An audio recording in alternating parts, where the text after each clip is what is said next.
Hello，大家好，又係我啦。雖然咧之前都有好多嘅短片咧教大家點樣去潔手，但係我都好想用一個護士嘅角度再解釋一次點樣為之一個正確嘅潔手方法，同埋需要潔手嘅關鍵時刻。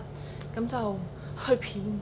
其實關於潔手時刻咧，衛生署都有 poster 説明咗嘅，你可以幻想一下有咩情況會掂到你嘅口罩同面，就會記得㗎啦。俾個例子大家啦，例如你出門口之後去倒垃圾。倒完垃圾之後，如果你唔清潔雙手嘅話，咁你雙手就會黐咗一啲細菌同埋病毒。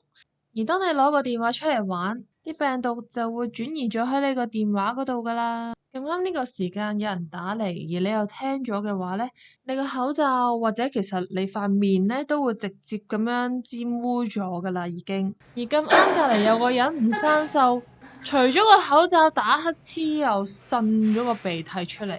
咁佢掂咗喺一啲你有機會掂到嘅位咧，你嘅雙手都因此而沾污咗佢嘅病毒啦。咁之後你想食嘢或者飲嘢就會好大風險㗎啦。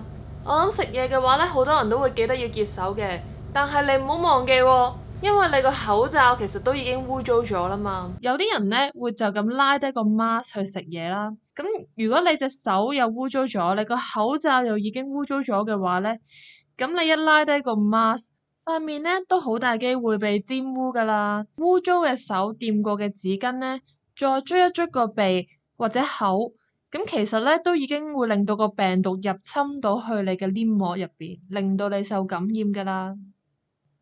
所以緊記，掂過一啲公共設施要洗手，去完廁所要洗手，打完乞嗤或者咳都要洗手。咁另外咧，食嘢之前同埋摸眼耳口鼻之前都記得要潔手。另外咧，都好想溫馨提示一下大家嘅，你返到屋企之後咧，最好就洗一次手先啦。除口罩之後咧，就再洗多一次手。另外一啲你經常會掂到嘅嘢，例如鎖匙啦、銀包啦同埋電話，每一次出完街返到屋企之後咧，都建議你用濕紙巾或者消毒嘅濕紙巾咧去抹一抹佢，清潔返。嗱，講完應該要潔手嘅時刻，咁啊不如講下點樣為之一個正確嘅潔手方法啦。好多人都會問，咁究竟我洗手好啊，定用酒精搓手液好呢？其實咧，好多文獻咧都指出，洗手同埋用酒精搓手液咧個效果係一樣嘅。咁一般而言啦，如果你手上面咧有一個你見得到係污糟嘅嘢咧，咁都建議你用梘液嚟洗手嘅。咁其餘情況咧，其實你都可以用酒精搓手液都 OK 㗎啦。咁但係留意返喎，如果你洗手嘅話咧，最重要係咩啊？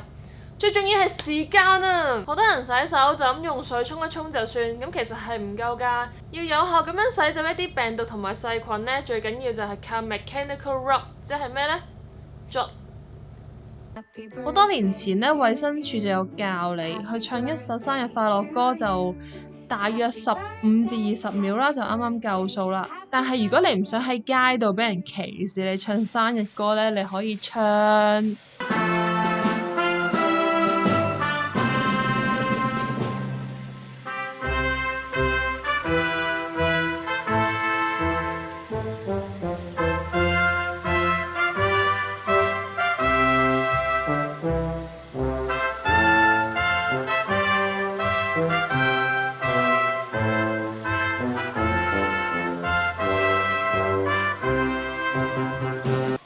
時間大家都好清楚啦，咁點為之係正確呢？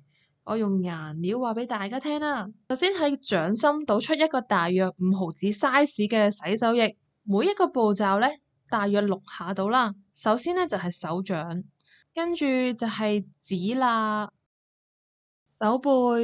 捽嘅時候咧可以用個手指公捽埋手掌側邊嘅位置，跟住就係指背。手指公、